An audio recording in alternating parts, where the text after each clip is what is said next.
неспорно е, ако ги погледнете снимките, дека таму постои како прво злосторничко здружување. Зошто?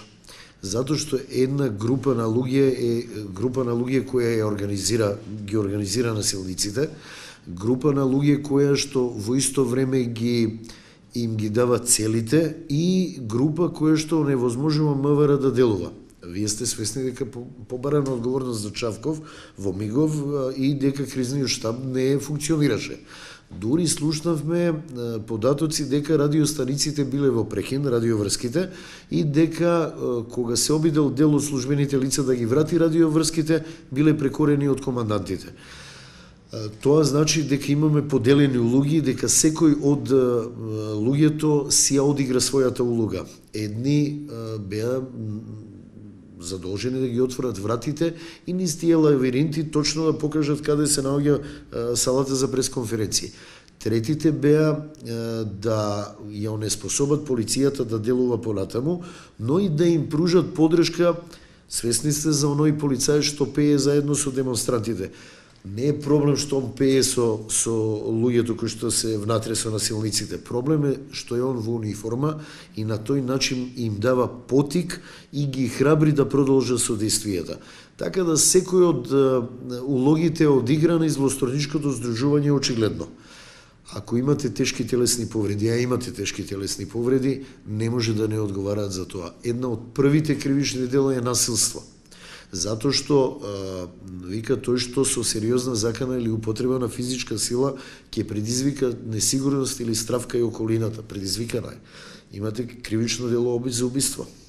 За зијаден села никако поинаку не може да се квалификува. Имате спречување на службени лица во вршење на својата работа.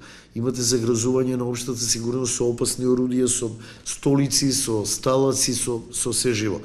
Така да постои една лепеза на кривични дела, а тука се меѓу другото и потикнувачите.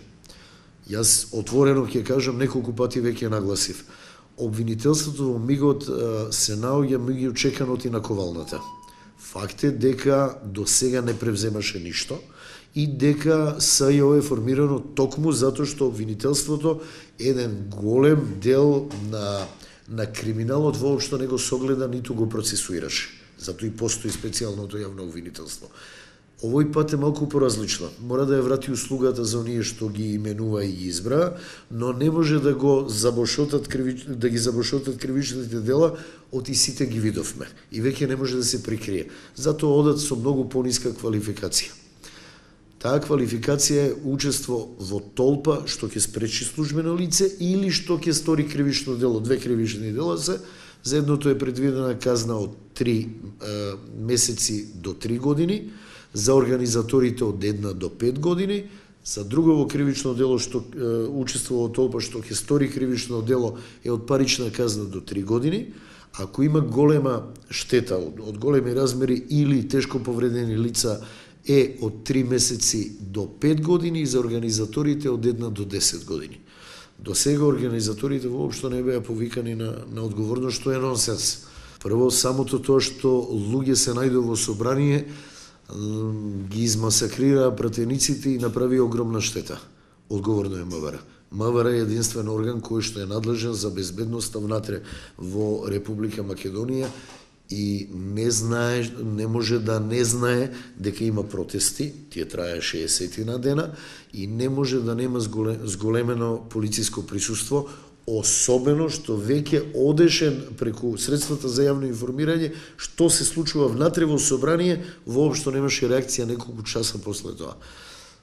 Само по себе е доказ дека има нивна одговорност, во смисла на одговорност според законот, затоа што не ги презеле действија. Има злоупотреба на службена положба и овластување, затоа што биле нивна задача да ги презема действијата, кои не ги презеле. Со самото тоа го сториле кривичното дело. А ако се оди подлабоко па се докажува, као што се тврди, јас не знам, тоа е све на ниво на сомневање или шпекулации, дека дури има пресретнати разговори меѓу МВР, началниците на МВР со политичките структури, со организаторите на протестите, тогаш е веќе уште полоша ситуација за нив.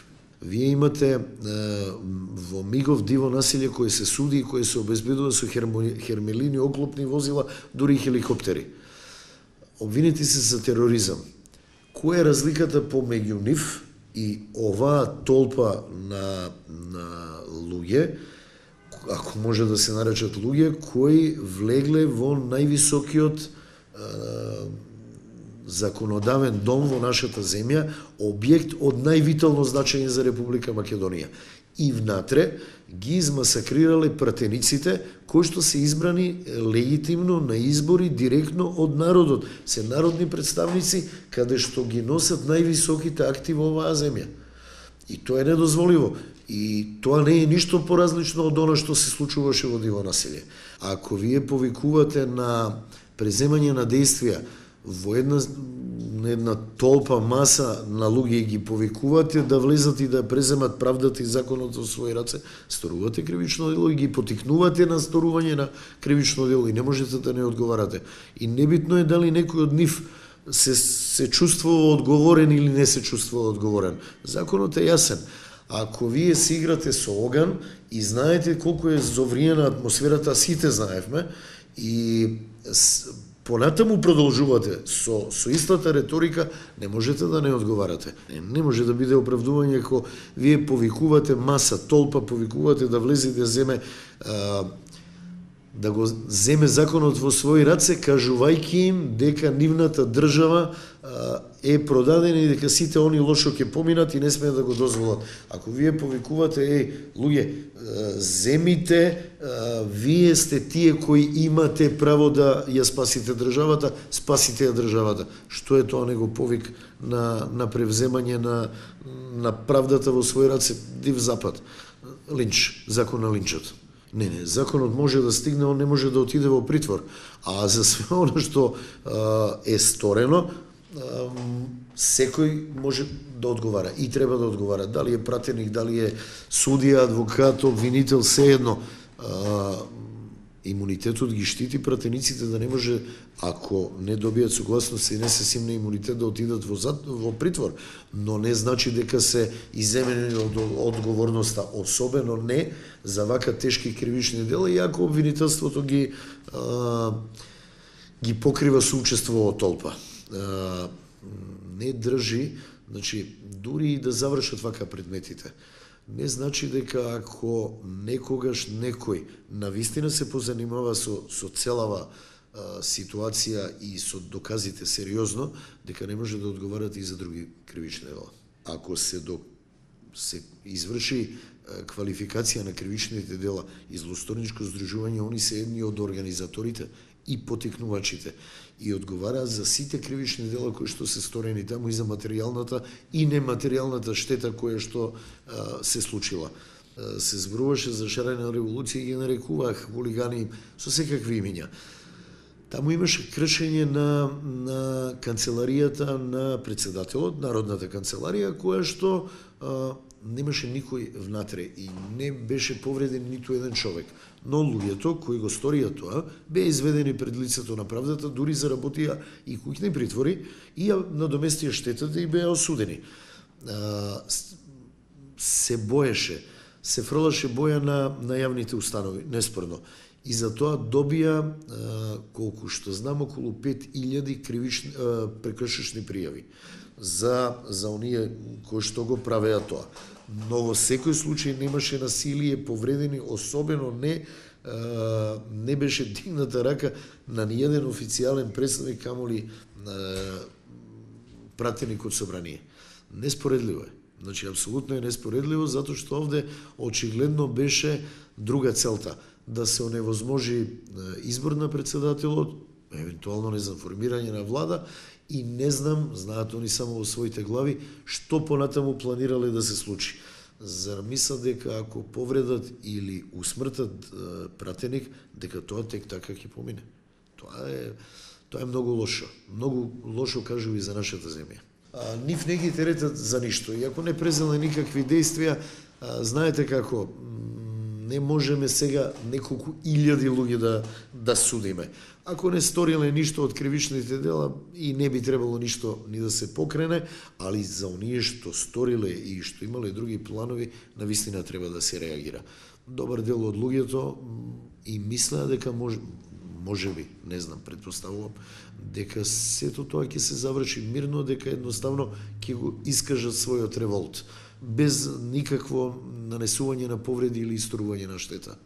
Вака, може да се продолжат притворите, као што се правило и до сега, ако е нивната проценка дека треба и стојат се уште причините за притвор.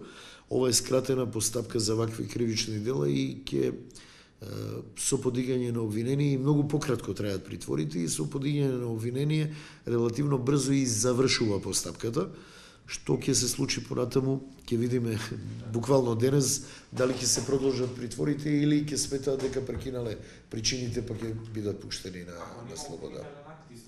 Јас се надевам само дека еднаш за секојаш судството ќе претрпи големи промени, затоа што очигледно дека овој модел и ваков состав и кадар очигледно не исполнија својата задача, дозволија извршната власт да стави рака и да се вмеша во целото судство.